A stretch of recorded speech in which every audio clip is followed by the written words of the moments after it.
Good evening, everyone. Welcome to this course on experiencing the Buddhist teaching. We are now going through a module that I call Appreciating Your Life and Death. So this evening we are having the last session of this module. And last week I introduced the topic of what we call death awareness, which means becoming aware of the fact of death, and we may find ourselves, we reflect on it, we meditate on it. And I thought I just start by reviewing a bit of what I have covered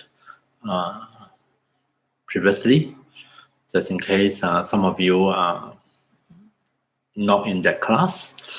So I start off by saying that this whole topic of death and death awareness, which is a very important topic within Buddhism, the aim of it is definitely not to increase our fear of death, nor are we trying to trigger the fear of death. Of course, most of us, in fact, or maybe I wouldn't say every one of us, but most of us definitely carry a certain degree of fear of death, and it's something natural. And so the whole idea of talking about death, whole idea of reflecting or even meditating on the fact of death, is not about so much about the fear of death. Although occasionally it might be triggered as we talk about it, but that's not the aim or the objective of this topic. In fact, the whole idea of increasing our awareness of death is a way of helping us to be more prepared for it. And also, in the light of awareness of death, we see our life, we see different things in our life differently. We gain a different perspective, and that can be very helpful to us. Yeah. So that is actually the more important objective of this, going through this topic of death awareness. All right, so great benefits come out of cultivating a greater awareness of the reality of death. It helps us be more prepared for it. It's less of a shock when we encounter it, be it in the case of loved ones, people close to us, or in the case of ourselves, we ourselves have to face death. Yeah. Oh, by the way, since it's a live, you're most welcome to post your comments and questions in the live chat if you'd like to, and I'll try to attend to them as they happened. Okay, and let's come back to this. So there are great benefits come from cultivating a greater awareness of death. And we touch on what's called the 9-point meditation on death awareness last week. So just to summarize that, the 9 points come under 3 main headings. So the first is the fact that I'm definitely going to die. So I cannot avoid or escape from my own death. So death is almost like, I think of death and life as 2 sides of a coin. We can't have life without death. You know, the moment we were born, we are destined to have to face the end of the life, to face death. So they come together in one package. So that is the first fact that is good to reflect on, to think about, and to be aware of its implications. There's certain implications that come out of each of these 3 main headings. So the first one is I'm definitely going to die. The second one is the time of my death is totally uncertain. In fact, most of the time, we don't know precisely when it's going to happen, right? It can happen many, many years down the road, which is what most of us would think or prefer, or it can come in this next moment. So the reality is that I don't know when I'm going to die. the time of my death is completely uncertain. Right? So that is the second heading. And the third heading is really asking, so what can help me at the moment, at the time of death?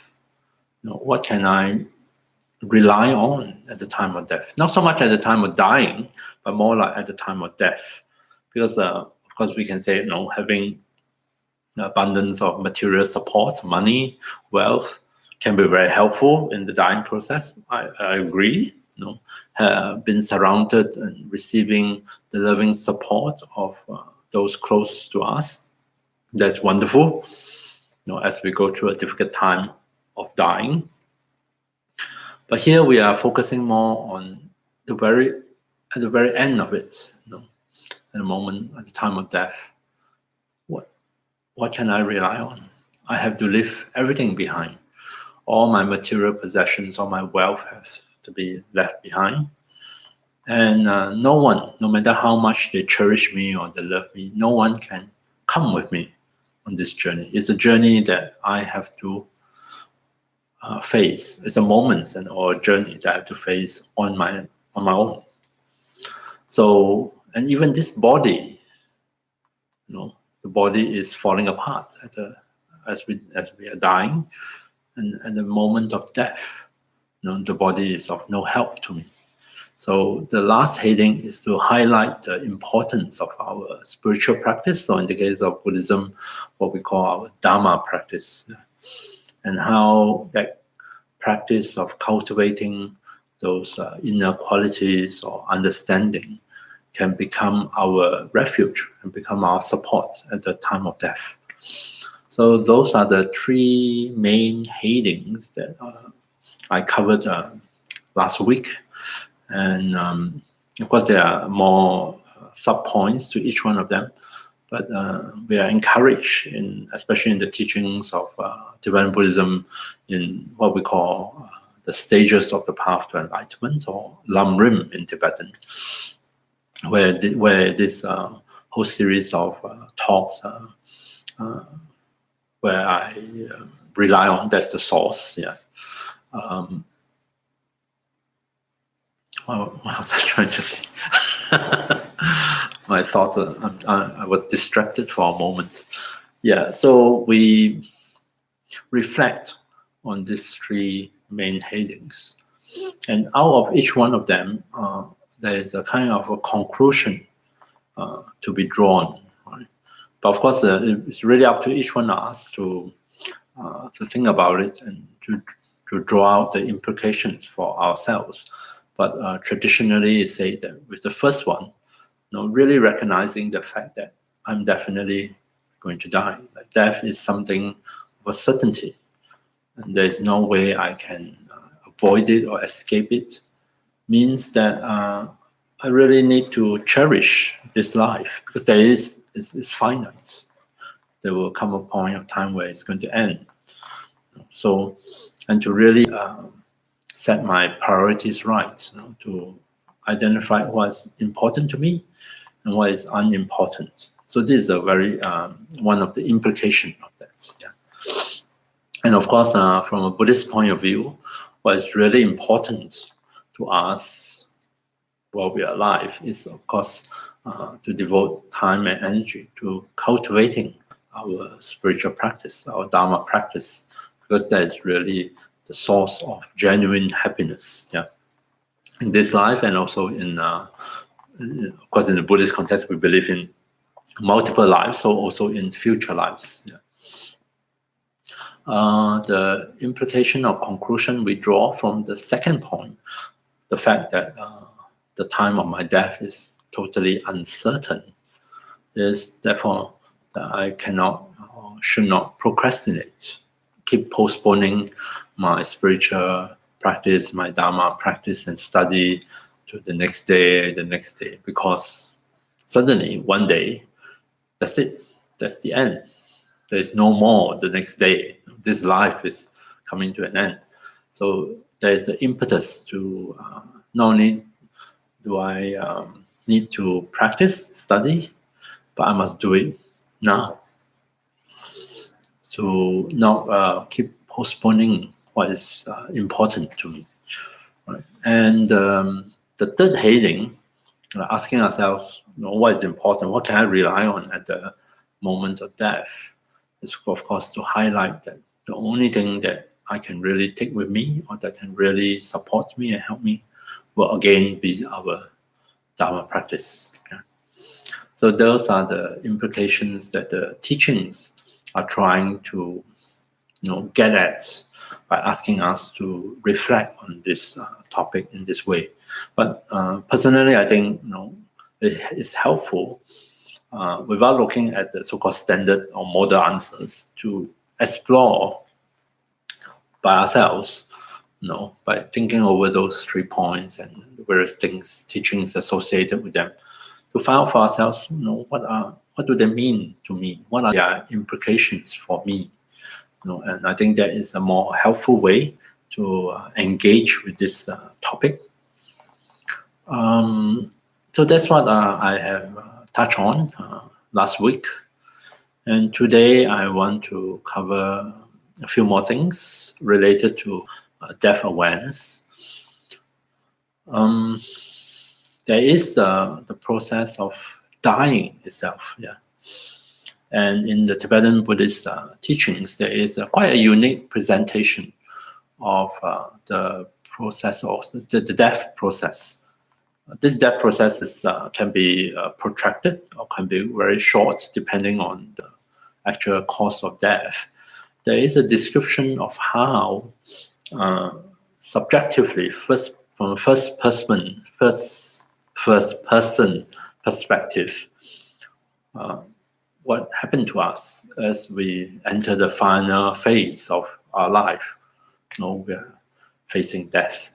And that is another way of meditating on it, because as we wherever we are, as we face as we notice the onset of this process of dying itself, is described as a dissolution of our consciousness. It's almost like things that our mind might be preoccupied with in our daily life that starts to fade away, starts to fail. So our consciousness undergoes certain changes. And this meditation is actually a meditation of reflection. We try to simulate that dying process of how progressively we have to say goodbye to more and more aspects, things of this life, as we move closer and closer to the actual death. And this can be quite a powerful meditation and reflection. So that's what I want to start off with, and then do a meditation on that. And in the remaining of the session, I would like to touch briefly on some of the ideas in Tibetan Buddhism that is related to this topic of death. Of course, we can't run away from the topic of rebirth, right? Because a lot of the Buddhist teachings are presented within the context of accepting what we call multiple lives. Not only, this is not our only life. Before this life, there is another life, and after this life, there is yet another life, the future life. What is going on here in this Buddhist presentation? And the important question is, quite often we ask what happened after physical death. So I like to share some of those ideas from the teachings of Tibetan Buddhism for you to consider and think about. And also having some understanding of these presentations of multiple lives, of rebirth, of what happened at death, in between one life and another, and birth.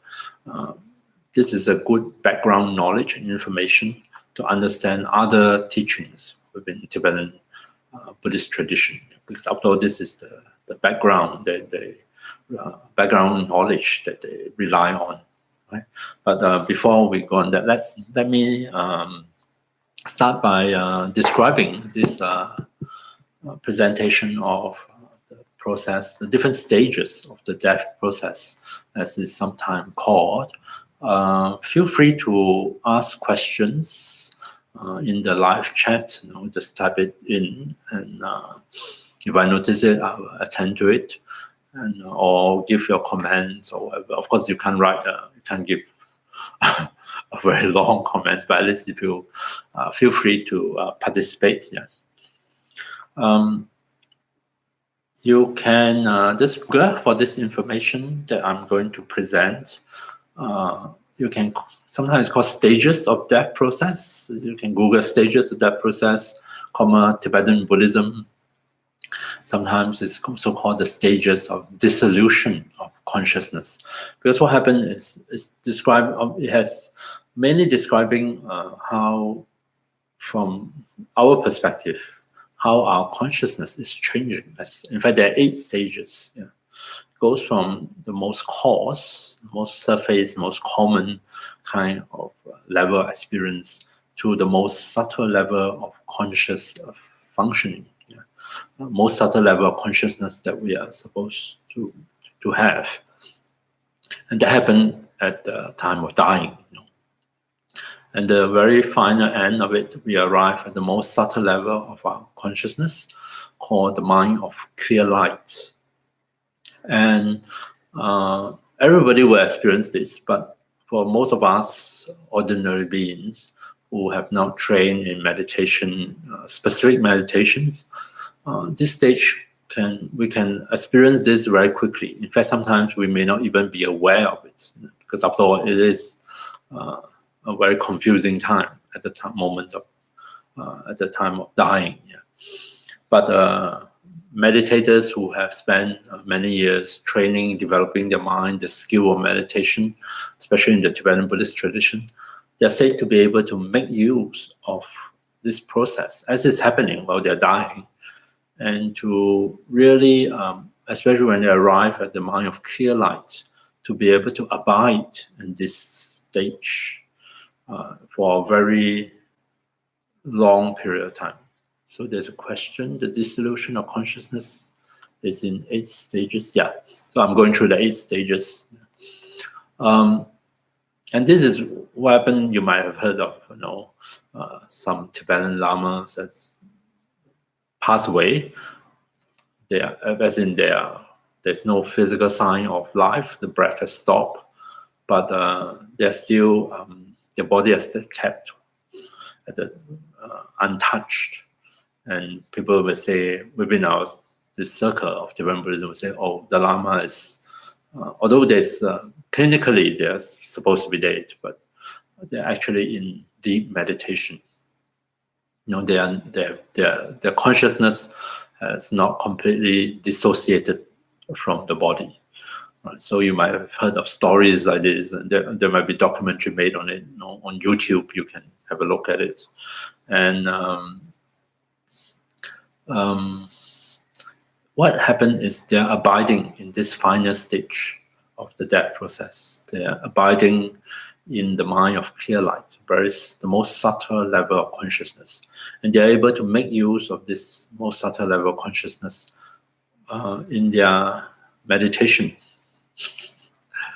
Okay, and so long as they're meditating, so long as they are keeping this level of consciousness active, functioning, then from the Tibetan Buddhist point of view, this person is not quite dead yet.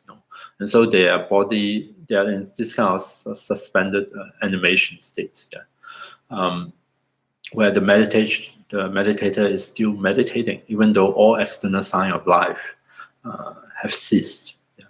And there will come a point of time when their meditation is over, and their consciousness will pass into the next phase. And usually this means there is a disconnection between consciousness and the body. And that's the moment where Tibetan Buddhism will consider to be the actual point of death. And what's left is just the dead body, the corpse. Yeah. Okay, so we're going to just trace the footsteps. Apparently, something similar to this 8 stages of dissolution also happened at other occasions, but maybe not that complete. Falling asleep is one occasion where there is a kind of a similitude of that process happening as the mind from waking states descend into deep sleep. Something similar happens along the way. Yeah. Of course, we are not dead when we fall asleep, so there are differences, but something quite similar. We also go through a similar kind of 8 stages. Yeah. And it also can be experienced in meditation. So later we're going to do a meditation. In the meditation, we are just imagining that we are going through the 8 stages. We're not actually going through them. All right. Maybe you are, but I definitely will not be. Yeah. Whereas with practice at a more advanced level, if you learn certain technique of meditation, certain meditation technique, then you can actually trigger this process during meditation.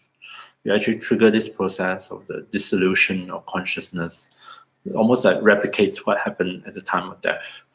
Although we don't die, but we can go very deep in meditation and be able to access the mind of clear light. So that's another possibility.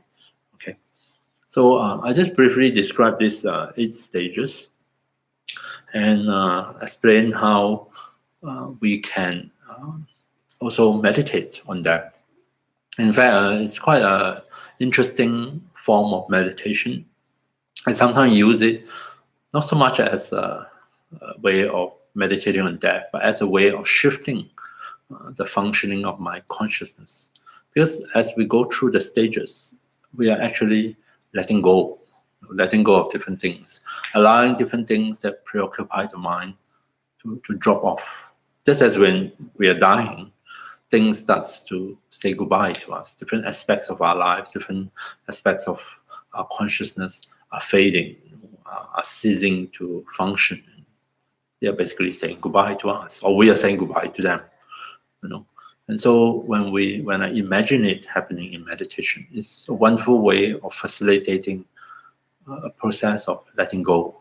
And so as I let go of all the things that preoccupy me while I'm alive, I help my mind to arrive at a place or a state which is a lot simpler. We have drop off all those burdens, and you find that the mind can emerge into a state of greater clarity, greater stillness also. So that is one advantage of doing this kind of meditation also. So let me just briefly describe these 8 stages. So the first level is consciousness associated with earth elements. Earth among all the different, so here the elements means the different elements of our experience.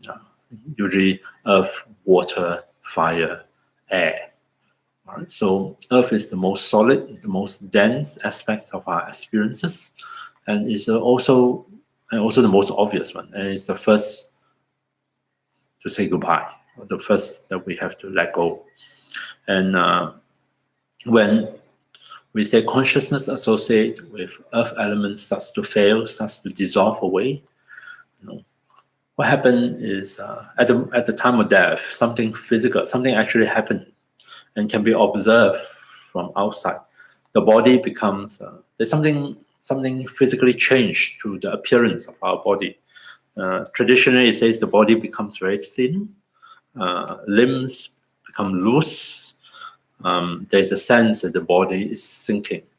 Here it says sinking into the earth, or sinking into the bed. So there is the kind of solidity or support that we associate with a living body seems to start to dissipate. So earth element dissolves is how we sometimes talk about it, even though technically it's actually the consciousness associated with the earth element that is fading away.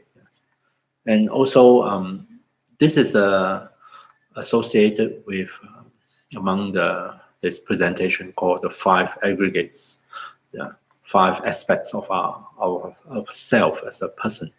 And this is associated with physical form, right? So again, with the body, and that's when the body, the strength of the body seems to depart. And we've also associated with the eye sense, and that's when sight starts to fail us. Yeah. Okay, and so there's the earth element dissolve. I usually, in meditation, I tell people earth is the most solid, the most firm, dense, associated with structure, with order. So when we meditate, I usually call it associated with, I call it the furnitures of our life. The things that we surround ourselves, our property, our furnitures, the order, the routine, the structure of life. These are all very solid, very stabilizing. And this aspect of our life, of our awareness, are fading. And we have to let it go. Yeah. So as the consciousness transition from this level to the next, in the teaching it says that in between, in that transitional phase, the mind automatically bring forth a kind of vision, a kind of image. I call it an omen of what is to come. Like a visual image actually appear in the mind's eye. And here traditionally it says a mirage. A mirage is on a flat surface like a road or plane. In the distance, it seems like there's a reflection of the sky. So there seems to be water, but actually there is none. So there's an experience of a mirage in the mind, and that is an indication of what is to come next after the earth dissolves. And that is water element. Water element become more prominent as the mind let go of the earth element. And so when we enter into this next phase, you'll find that externally, at the moment of dying, at the time of dying, the fluid in the body starts to dry up. Yeah, so everything becomes dry. The saliva, the sweat, everything just sort of disappeared. And this water element is associated with the aggregates of feelings, pleasant, unpleasant, neutral feelings. So even feelings that we have, the kind of physical feeling of pleasure or pain or neutrality also starts to fade. Right? Feelings are departing us. And also the mind is no longer mindful or able to hold on to feelings. And this, so previously is with the eye sense, this one is with the ear sense. So our hearing is also fading and departing. Okay, so that is water element. So earth is associated with solidity, with order, with structure, the furnitures of our life. Water is associated with feelings, all the feelings that we have in a whole lifetime. Happy feelings, unhappy feelings, neutral feelings. All those memories with all the different feelings. The feelings are fading, saying goodbye. So water element is off. And in the transition between water element and the next one, another image appear in the mind. That is smoke. So it's like you're in a room or space and it's filled with smoke. Of course, as we know, where there's smoke, there's fire. So there's an indication of what's to come next. So as water element dries up or disappear, fire elements becomes prominent. Okay, so the first is mirage. The second is of smoke. And the next one, of course, fire elements become more obvious. We notice fire or energy. Yeah. So whereas the fire element dissolves, we turn cold. We're losing heat, the warmth, and also traditionally fire elements associated also with digestion. So all those processes, digestion, these days you can think of it as so metabolism starts to slow, digestion stops, for example.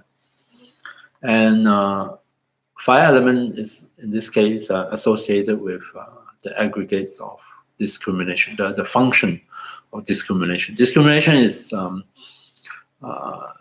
in the Buddhist sense, Buddhist psychology, it means our ability to tell one thing from another. So I can say, oh, in front of me, this is a computer, and then this is the bell, there's the clock.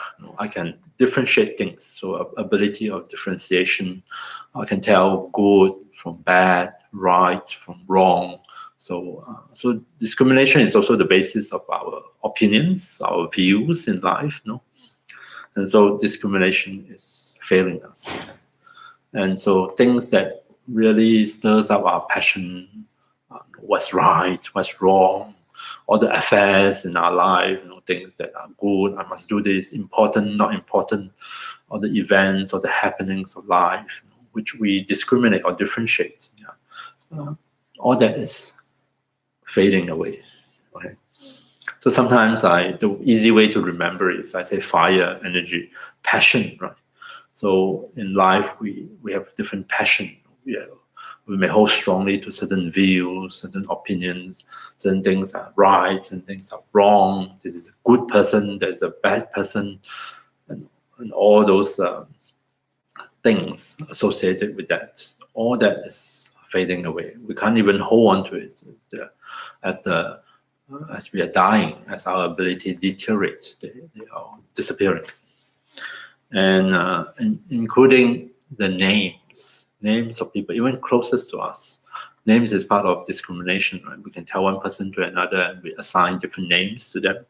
Yeah, and so that is going. So, and this one is associated with the sense, the nose sense. So ability to detect scents or smells also deteriorates. Okay, and in the transition between fire element to the next, another vision appears in the mind. Yeah. This is an image of I still do think of like on the beach in the evening, in the night, you start a bonfire, and then a gust of wind came along and lift up all these fire sparks against the night sky. So the next vision after the fire is an image of all these fire sparks against the dark night. So an omen of what is to come next, which is the air element or wind element, sometimes it's called. Okay. So we can look at that. If my computer is not acting up. So the wind or air element is the last of the physical elements. So the first 4 stages has to do with very physical, the body, our physical senses, our experience of the world, external and internal, on a physical level. So earth, water, fire, and now we come to the last of the physical element, the air or wind element. Yeah, and when wind element is off, the breath stops. Right, so we stop breathing. So clinically, this is one of the signs of death. Yeah, of course, in ancient India, they don't talk much about the brain, so we don't know when does this correspond to brain death. Right? So we can't find in the literature, but they say that at this stage, with this dissolution of the air element or wind element, the physical breath stops completely. Okay, and the aggregates of in this case is the aggregate. These are unusual, difficult aggregates is sometimes they call it in our tradition we tend to translate as compositional factors, but it's not very self-explanatory. I like to call this all our impulses or our reactions, all the different push for active actions or activities. And so with the dissolution of the wind element, air element, all these impulses to act or react also subside and dissipate. In fact, all activities comes to an end, including the most essential activity to keep us alive, the breath, breathing stops. So along with it, all other activities also stop. Now, wind element traditionally is associated with activity. Right? So, of course, we can't move, we can't do anything at this moment. From the outside, you might even say that we are physically dead. But according to this presentation, not quite. There are inner processes going on. Yeah. And of course, with the dissolution of wind element, we are no longer mindful, aware of activities, all that fade away. All the busyness that would preoccupy us for an entire lifetime, when we arrive at this stage, they're all gone. We say goodbye to all of them. Yeah. And at this level, the remaining two physical senses, which is the tongue, the taste, and the body, these two physical senses also starts to fail. Right? So I doubt you'll be tasting much at this moment, but even the body sense, which is quite pervasive, also starts to fail, because beyond this level, all the other four levels are completely inner experiences. Our connection with the outer world, as all our physical senses fail, is cut off. So we are no longer, we are oblivious to what is happening externally. Yeah. And as the air or wind element fades or dissolves, again another inner vision arises. So traditionally, it's said to be like a butter lamp.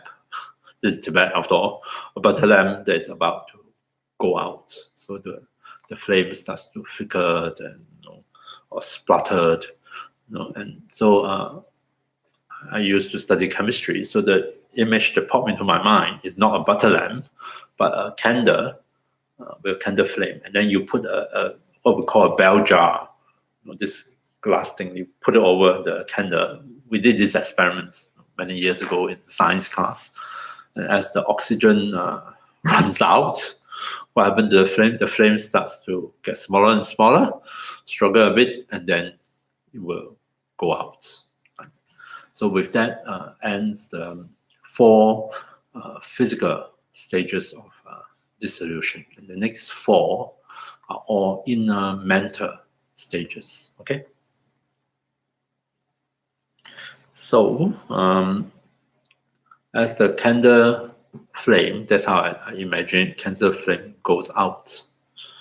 That's an end to all connection with the outer world. So subsequently, everything happens within the mind itself, within our awareness. And we find ourselves in a phase or stage where all we notice or experience is white light. Traditionally, it says like it's like the night sky illuminated by white moonlight. So radiant white moonlight flooded the entire space of our awareness. Yeah. So these four inner stages correspond to the dissolution of more subtle mental processes or mental conceptions or thoughts, the very subtle desires, longings, and all these more inner mental processes also starts to fade and dissolve away. We don't usually need to highlight which of those mental processes dissolve at which point of time, but we just need to know first we find ourselves enter into this mental space filled with radiant white light. So there's one stage, and then this gives way to the next stage, which is the mind, the space of the mind filled with radiant red light. I like to describe it as it's like sunset. The sky is red in color, by the colored by the radiance of the setting sun. So it's almost like the sun of our awareness is setting, goes from white light to red light, and as the sun of our awareness sets, the next phase is total pitch black darkness. Right? So we find our mind seems to enter into dark, so dark that it's like these days it's very hard to experience complete darkness because of artificial light. But complete darkness is when you put your hand in front of you and you can't see a thing at all. Yeah. So those are the three inner phases, and in the darkness we wait for something different, something new to arise. Right? And that's when we wait for a different kind of dawn. And the final phase is when out of the darkness, something awakens. We find ourselves awakened to the most subtle level of consciousness, what we call the mind of clear light. It's almost like the mind awakens to a sense of clarity and wakefulness, not associated with any color or it's just pure, like transparent clarity of the mind, along with a sense of knowing, awareness. Yeah. And that's it.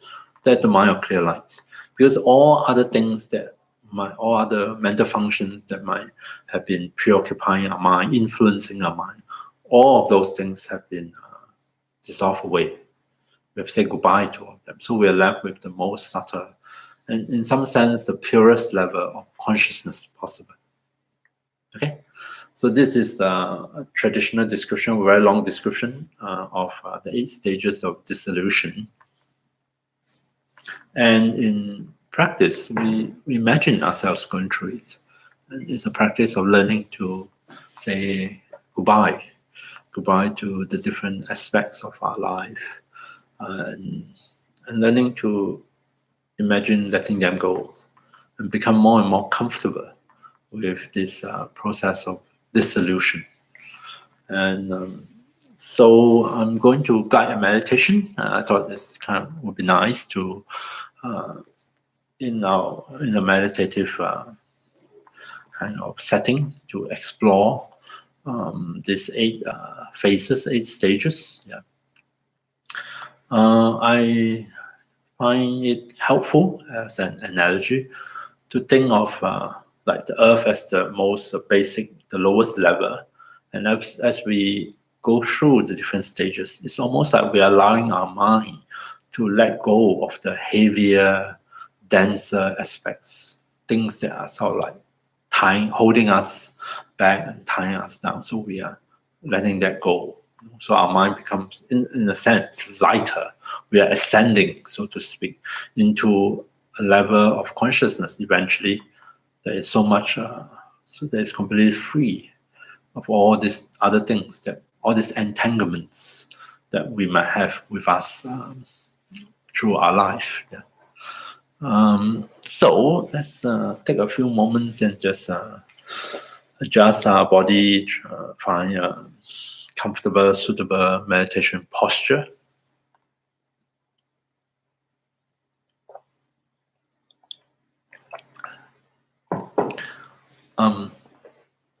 So we're just going to use the power of our imagination.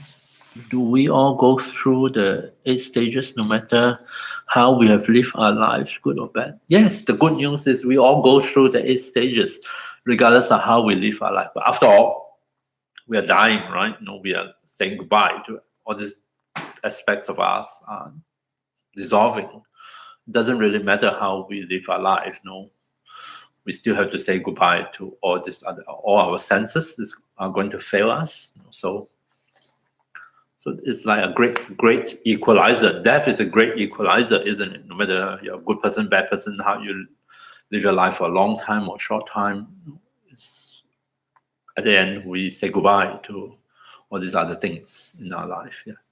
So, but I sometimes tell people not to think of it as, although we are mimicking the death process, but not to, in order not to trigger any unpleasant or unexpected reactions.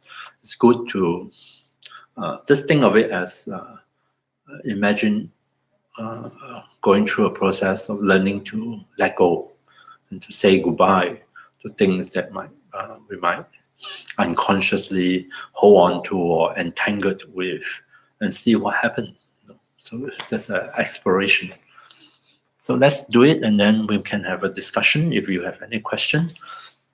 So take a few moments, settle into a comfortable posture, and I just ring this bell to signal the start of the meditation.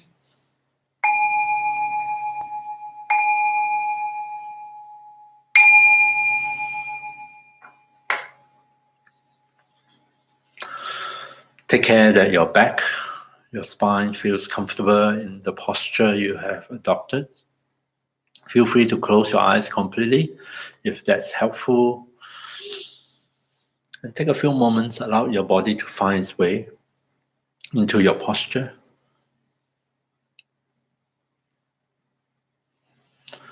It will really help if we take some time at the beginning of the meditation, at least for a few short minutes, just to help body and mind to shift gears, to transition into a meditative state. And we can make use of our breath to help us. So let's start by taking a few deep breaths. Just breathe in and out deeply. And when you breathe out, remind yourself to release. And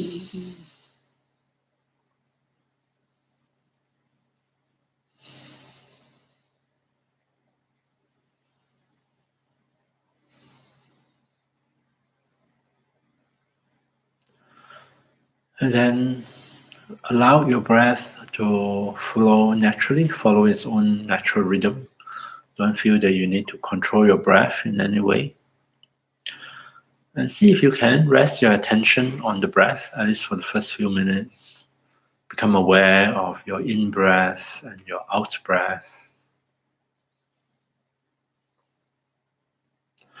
And each time when you notice an out breath, make use of that opportunity. The out breath is a movement of release, and we can piggyback on the out breath, persuade body and mind to release some of the agitation, some of the unnecessary tensions. You may even want to say in your mind, as you breathe out, the word release as a reminder. So coming back to your natural breath, allow yourself to be aware of the different sensations of the breath throughout your body. And each time you notice an out breath, say the word release in your own mind. Remind body and mind that they can release.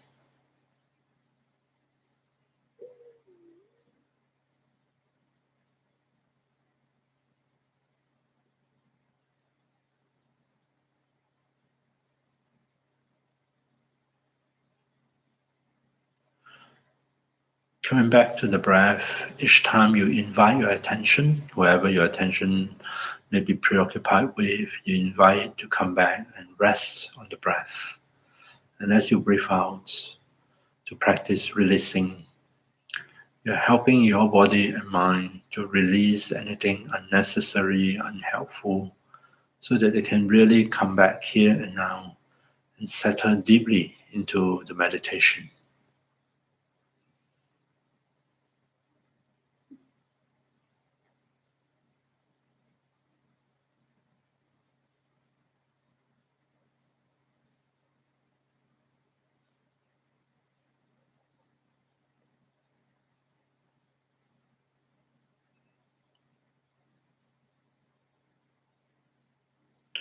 Coming back to the breath as you breathe out, maybe some of the unnecessary tightness and tension or discomfort in the body can flow away with the breath. For example, if there is any tension in the face, if you have been unconsciously tensing up the muscles of your face, maybe now is a good time as you breathe out to release those tensions and welcome into your own face a feeling of softness, of ease and comfort.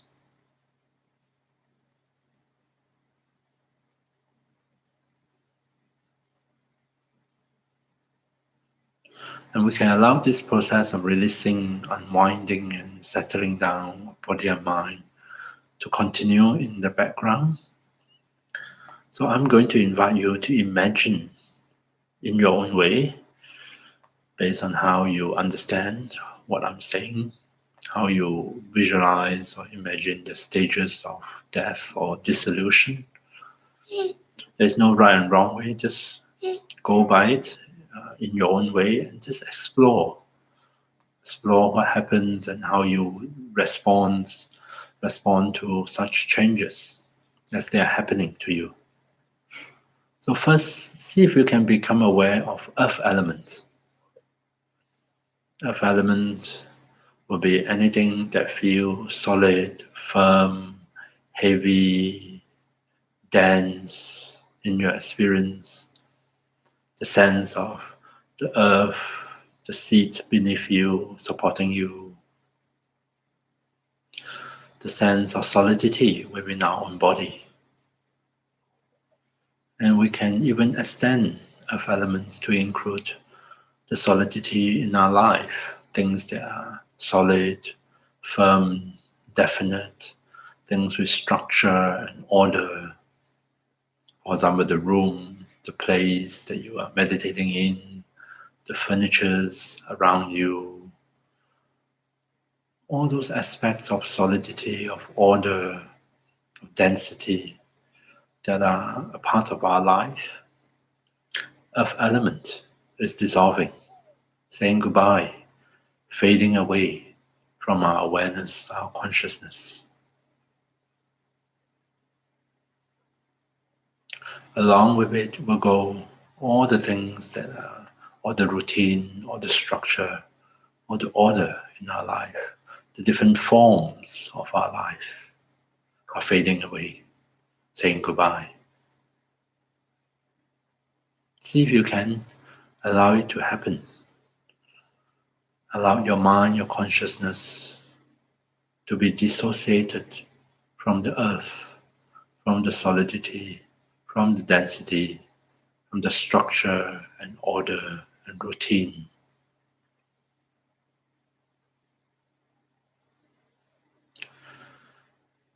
Within the space of one's mind, an omen appears, a vision, an indication of what is to come. You see a mirage shimmering in the distance, as if there is water when there is none.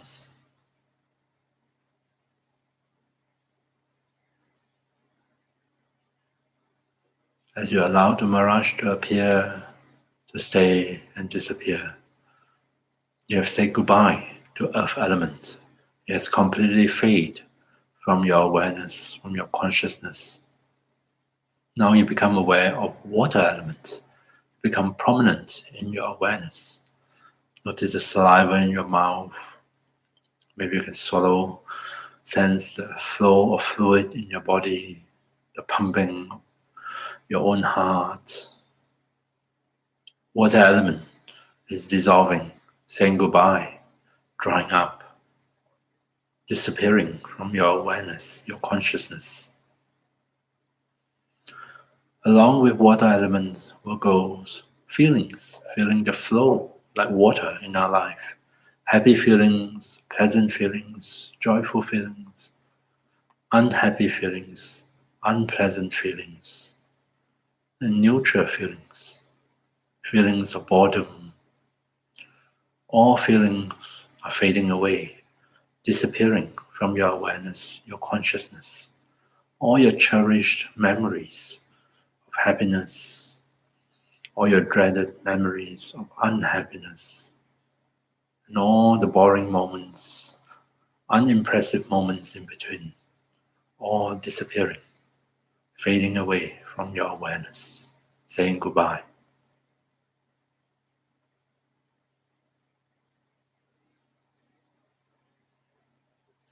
Water element is drying up along with all your feelings. In the space of your mind, allow a vision to appear, an omen of what is to come. You'll find yourself in a space filled with thick smoke. Just a vision, not a smell.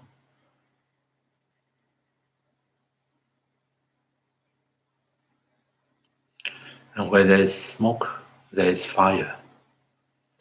Water element has dissolved, has dried out, has faded completely from your awareness. Allow yourself to become aware of the next element, fire element. See if we can notice fire elements in your experience now.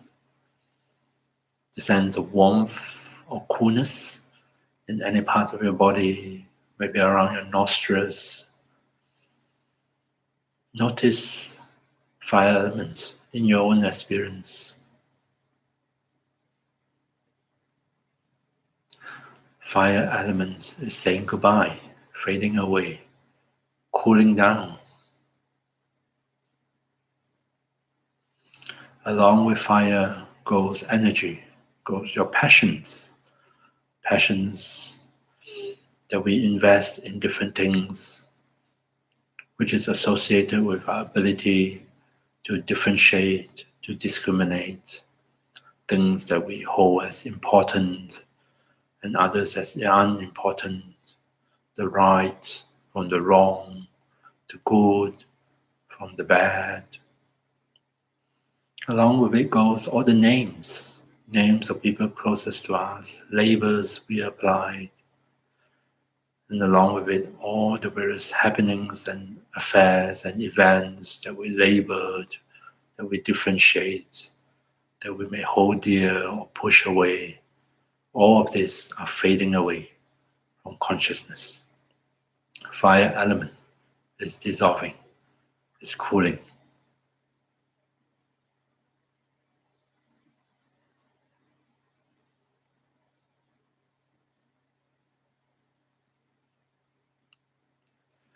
In the space of your mind, another vision appear, an omen of what is to come. Suddenly you find yourself looking into the dark sky, filled with fire sparks, flying all over the place.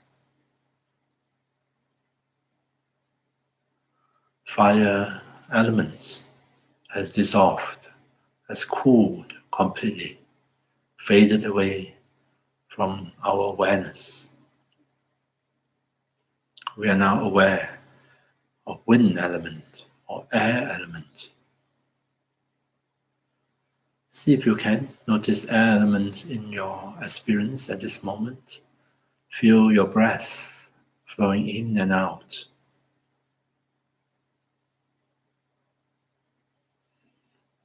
Along with the movement of air, of breath. Wind element is associated with activities, with the impulses to act, with our reactions to what is happening in our life, leading us to act, to different activities, to the very busyness in our life. All of these are fading away, disappearing. Wind is slowing down and becoming still. Activities that preoccupy us are fading away from our mind, our awareness. Everything is inclining towards complete stillness.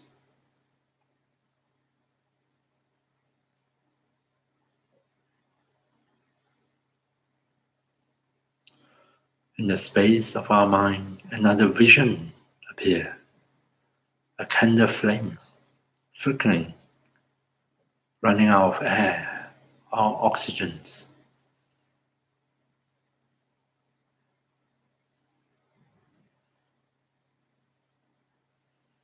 Imagine air element dissolved. The breath stops. All activities faded away. And we find ourselves entering into complete stillness. The flame flickered and died out. All physical elements of our life have dissolved, faded away from awareness, disappeared completely. All our physical senses have stopped functioning. Our connection with the outer world is cut. The mind enters into a strange inner space, a space filled with radiant white light, like the night sky illuminated by white moonlight, flooded with white light.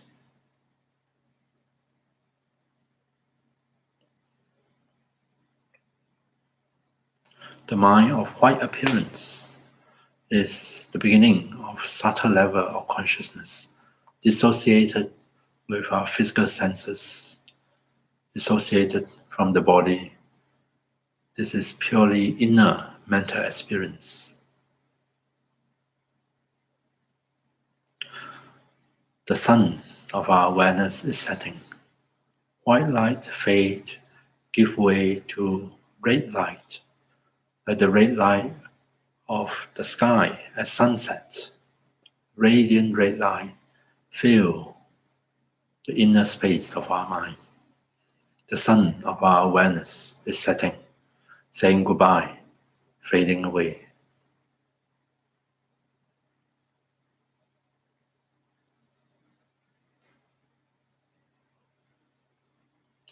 More and more, we have let go and say goodbye to things that hold us to coarser level of consciousness.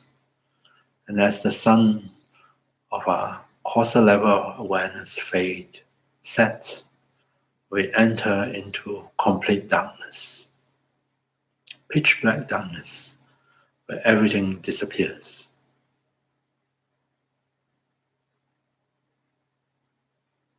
Rest in this darkness, settle into it, as everything else that we are used to, familiar with, over an entire lifetime have completely disappeared from consciousness, from awareness. So we rest in the dark night, waiting for a new dawn.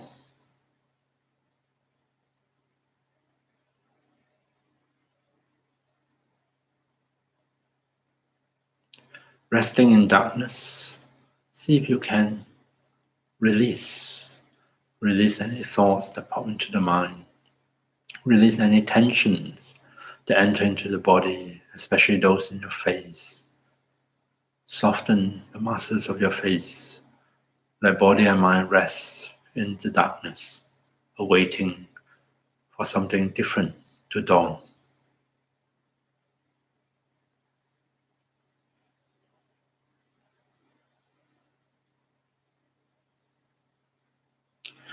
And when you feel ready, imagine a different light is turned on. It's getting brighter and brighter within your own mind. A new and different awareness is awakening. Clarity, transparency, alertness, wakefulness, without any color, just being awake, aware, and completely clean, clear. This is the mind of clear light, said to be the most subtle level of our consciousness, of our conscious experience. Rest your attention here. Imagine experiencing the mind of clear light, free of all impurities, free of all other influences and limitations. Just be happy to rest in this simple awareness of clear light.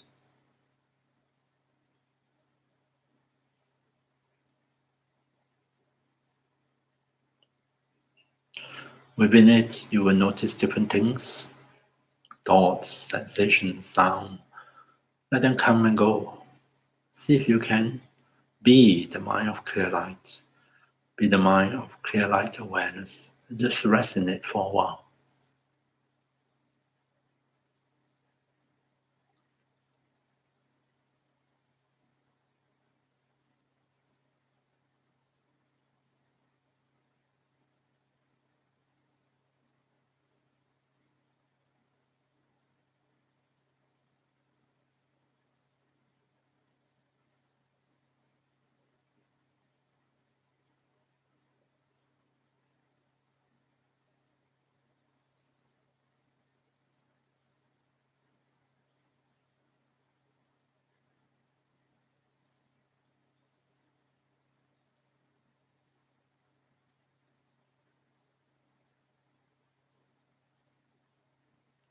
And finally, imagine we are able to bring the purity of the mind of clear light, the quality of complete clarity, transparency, and the quality of wakeful knowing.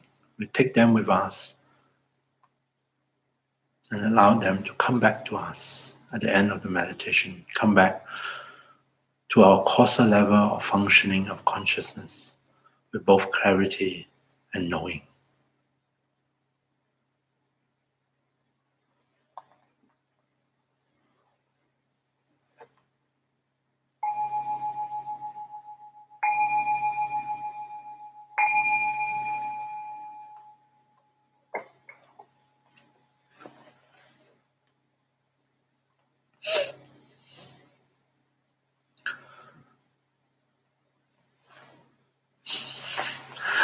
Okay, so welcome back to life.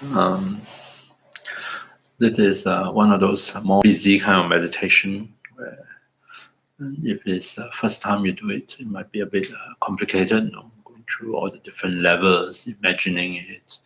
Also, sometimes the pacing can be difficult. Might work for me, but not for you. But still, it's one kind of meditation that we do. In this case, mimicking or simulating the process of changes to consciousness. In this case, associated with dying. And even though we are not actually touching the mind of clear light, I quite often find that if I go through this process, I say goodbye to the earth, to the forms, to water, the feelings, the fire or the passions, to air, wind, or the activities and busyness, and then slide into the mind of the white appearance, the ray, the darkness, and awaken into clear light. There's something change in, even just by imagining it, something changed in my mind. It's almost I drop some burden along the way. The mind is less preoccupied, and quite often, even for a brief moment, become much more present and aware, and the mind has a certain clarity to it. So I find that quite helpful. And as I mentioned, this mimic what has been described in the teaching of Tibetan Buddhism of the death process. Yeah. So as I mentioned, if you do have any questions or comments, feel free to put them in the live chat. We can have a chat. Yeah. Even though I'm the one doing most of the talking. So with that, that is another way of doing death awareness meditation, which is to simulate the process of dying and see what comes up for us. Is this process standard for monks? Standard for all? It's for sentient beings, yeah, or human beings. Let me know. Standard for human beings doesn't have to be monks or doesn't have to be meditators. Said to happen to every just human being, ordinary human beings. The difference is if you never practice mindfulness, never practice awareness, especially this type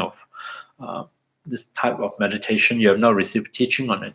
It's very unlikely that you would stay mindful of it while we're going through it. We may notice certain parts of it, especially at the beginning, but it's very hard to retain that quality of wakefulness or awareness because consciousness itself is the one that is changing. It's sort of dissociating, the dissolving. Yeah. I mean, they study in the Tibetan Buddhist tradition. Yeah, this is something that, especially people who are involved in practice of Tantra, Buddhist Tantra. In particular, the category we call highest yoga Tantra, and this that one is more complicated, but this is the underlying process that they study and they try to recreate in their practice, in their meditation. But it's still helpful for us to be aware of it. And sometimes people have said that, I heard stories that people said, at the deathbed of someone else, they witness some of the external changes. Of course, they don't know what happened inside, and seems to have also certain stages. I don't know whether they correspond exactly or not, but still it's helpful to have a kind of a certain idea. Also, I have friends who told me about their experience, not dying. In this case, like for example, someone has told me when they're falling asleep, the body has fallen asleep, but the mind lagged behind. The mind still like awake or aware, and they encounter, have experienced similar to the visions described. Yeah, so that is quite interesting. How do they know that this process happens? Is it from those who can recollect their death and have been reborn? I don't think it's from people who recollect past lives. I think it's primarily from meditative experience. With deep meditation of a particular time, not any meditation, they can replicate this process. So there's one source. Another one is near-death experience. Near-death experience may not actually look like this. If you read about near-death experience, may not actually look like this. There are other features, and people have done research from it. So I presume those are some of the sources of such teachings. Yeah. So going beyond death awareness, maybe the last part of tonight's talk, I can share a little bit about some ideas, presented in Tibetan Buddhism related to death. Like, for example, related to what happened after death, and the whole idea of rebirth within Buddhist as a Buddhist belief. Yeah. So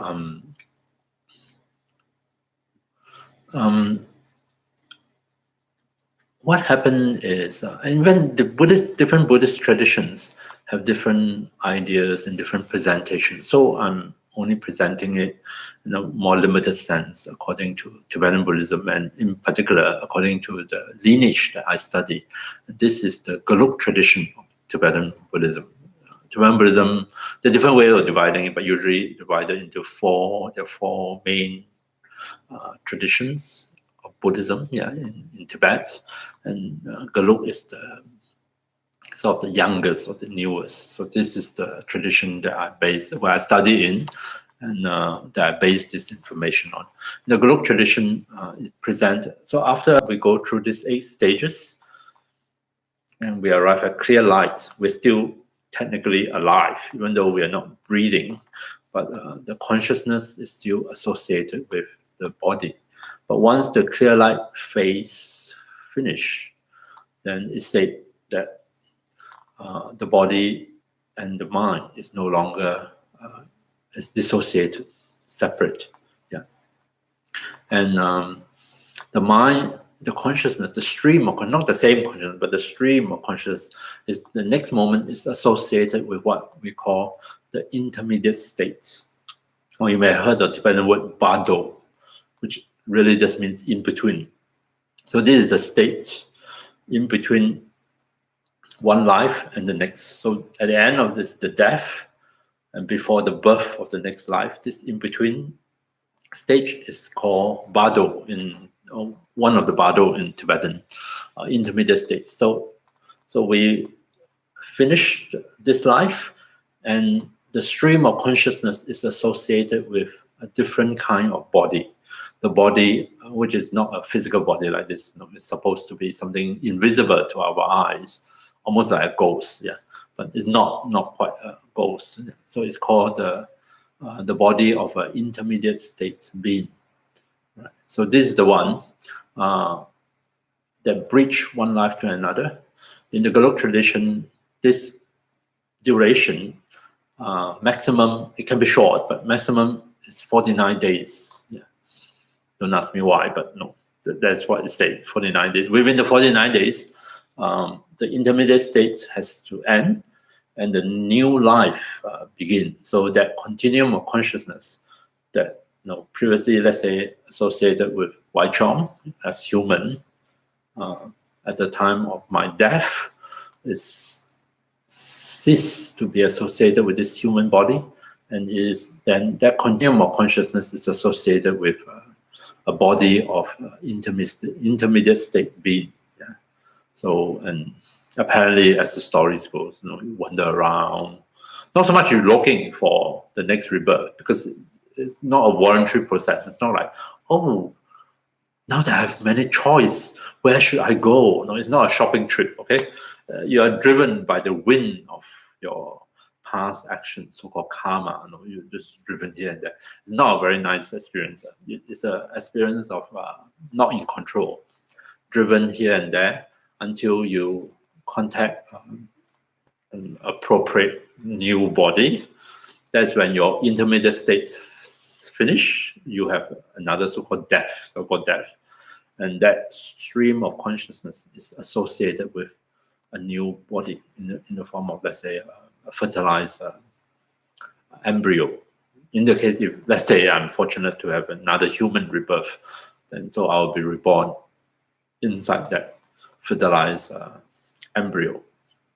And the stream of consciousness now is associated with a new body, maybe another human body. Right? So that is that moment of conception where mind and body are associated. It's said to be the new birth. Right? So that is a very brief presentation of this. Some Buddhist traditions don't accept intermediate states. So birth happens instantaneously. Death here, born there. Okay. What happened in between? Who knows? Yeah. But there's no time lag. No, you don't kind of wander around.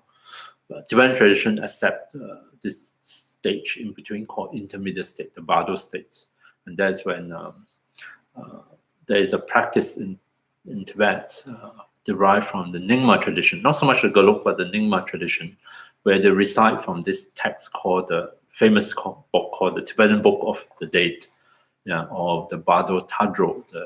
The technical name is actually Liberation in the Bardo state through hearing. Because what happens is you're supposed to recite out loud this text, which sort of like a guidebook like this. Oh, so and so, Wai Chong, let's say I'm dead, right? Wai Chong, I know that you're dead, you're now wandering in the intermediate states, giving me instructions what to do, or where to go, and what to approach, and what to stay away from, in order to help me find a good rebirth. Yeah. So that's the Tibetan Book of the Date. Yeah. So this whole presentation come within the context of the Buddhist teaching of rebirth. One of the most common questions people ask, let's say, this is the Kagyu has this 49 period. Some monks from Barong Kagyu prayed for my dad for this time. Yeah, 49 days is a very common period among Tibetan teaching. I have heard Lama say that it's possible for some intermediate state being to last longer than 49 days, but within Gelug tradition, standard is maximum is 49 days. Within the 49 days, you will find a rebirth. Otherwise, you mess up the whole thing. Which is why prayers are often done after someone passed away for 49 days, because the prayers are often prayers wishing or hoping that the deceased is able to find a good rebirth, to meet the Dharma, to practice, to find genuine happiness. And so it's based on that teaching. So it's meaningful to recite prayers over a period of 49 days before they have found a new rebirth, just in case. Yeah. Or if not every day, then every 7th day, or if not, then at least after death, and at least at the 49th day. Yeah. I just want to maybe briefly touch on this idea of rebirth, because often the question asked is, who dies and who takes rebirth? Quite often you hear people say, oh, my consciousness or his consciousness is still in the body, his consciousness is out of the body, his consciousness is gone into another body. We use the word consciousness almost a bit like soul in Christian tradition. There is a very discourse by the Buddha preserved in the Pali canon, the Theravada tradition's canon of the Buddha's teaching, where a disciple of the Buddha was going around telling people it is consciousness that is reborn. Consciousness goes here, go there. And consciousness is the one that dies, leaves this body and goes to the next body. And the Buddha took him to task and said that he has misrepresented his teachings. Because I think if you listen to this guy, you find the way he used the word consciousness, almost like consciousness with a capital C. It's like I like to think of it as like a lump of stuff. This lump of stuff, unchanging, because it's me, right? First reside in this body, and then when I die physically, this lump of stuff just exit this body. The same lump didn't change and so get associated with another body. That's how. There's another way of talking about soul, unchanging soul, right? Permanent soul, as some other religious tradition may talk about. Buddhism doesn't accept an unchanging lump of stuff, because consciousness is supposed to be impermanent. It changes. So when we talk like this, it's easy to fall into this kind of idea that we're talking about something that is unchanging, permanent, and that is something that the Buddha has denied or refuted. We don't have such a kind of self, right? Even though we don't use the word self, we use the word consciousness, but maybe we are actually still talking about the same thing. Instead of talking about a permanent self and unchanging self, we simply replace it with the word consciousness. But the idea, the notion in our mind is still something solid, unchanging, completely, absolutely identical. And this is the most instinctive thing that we do. Like, it's part of our deep-seated quest for immortality. We don't want to die, right? So we want to live on as who we are, identical, unchanged. Yeah. And that's not actually the Buddhist idea of rebirth. The better way of thinking of a rebirth in the Buddhist sense is think about a river. In the case of a river, it is it starts off at the source, maybe high up in some mountain, usually as a tiny little stream.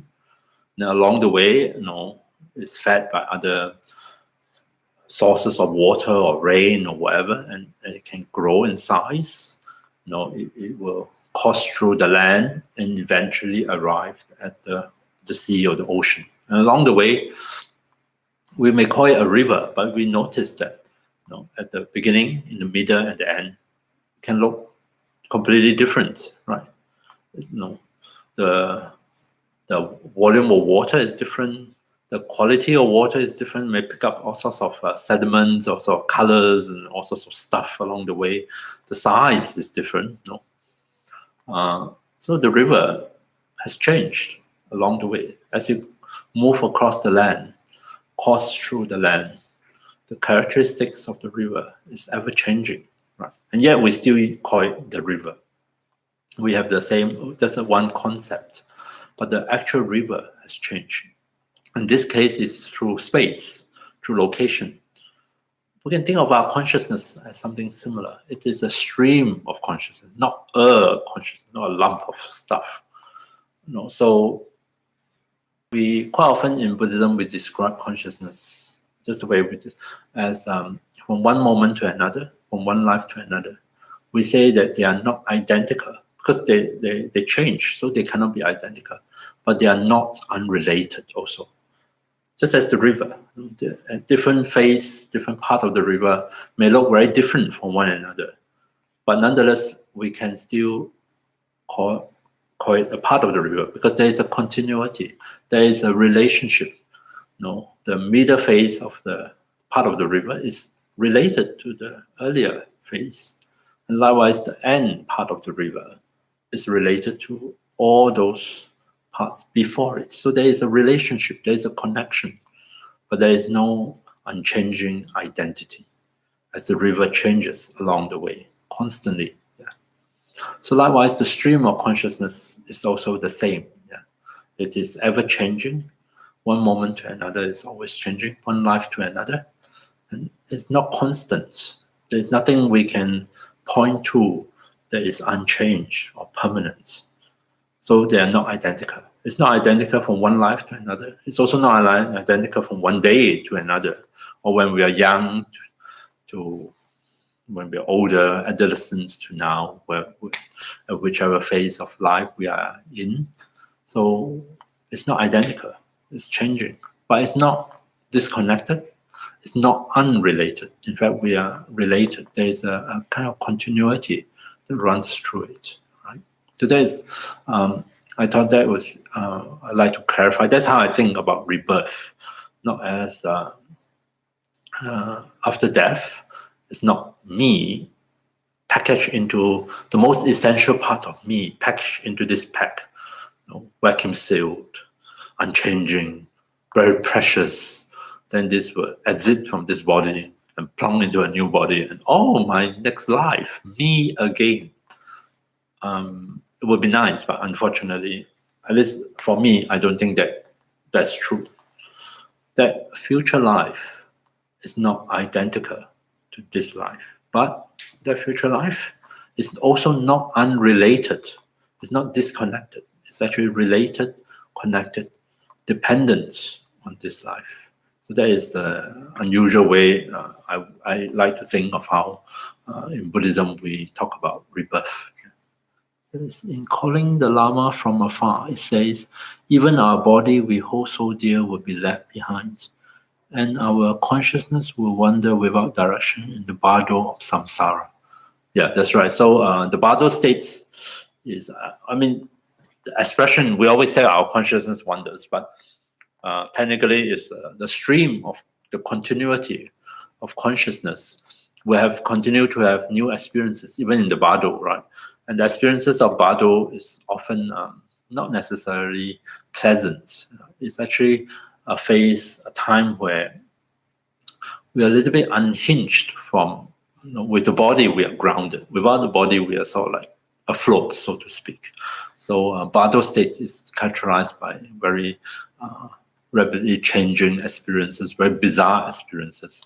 It's also a phase of transition, tremendous amount of transitions, lost, confused, especially if you don't have a grounding in spiritual practice, or your mind has not been cultivating virtuous quality like loving kindness, wisdom, compassion. So then you may find yourself overwhelmed by all sorts of different disturbing emotions, and so it is not a nice place to be.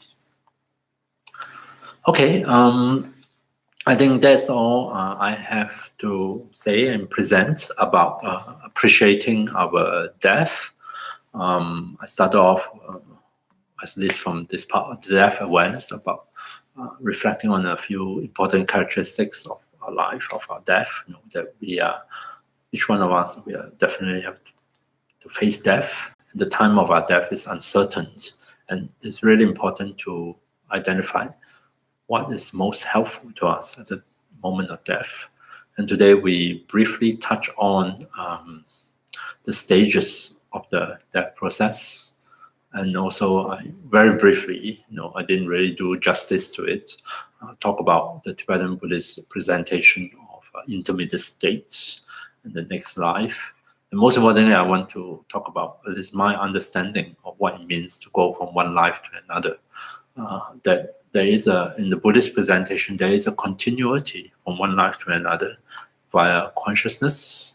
That is in Tibetan Buddhist tradition, that's how we usually talk about it. There's a consciousness like a river of consciousness, you might, over different lives, but there is no unchanging identity. So I hope you give some thought to your life and death, and see if we can really cultivate this inner quality of appreciation. The more we are aware of death, the more we appreciate our life.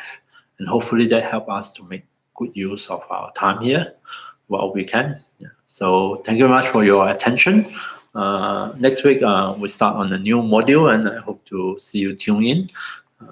So take care, and I'll see you next week. Thank you.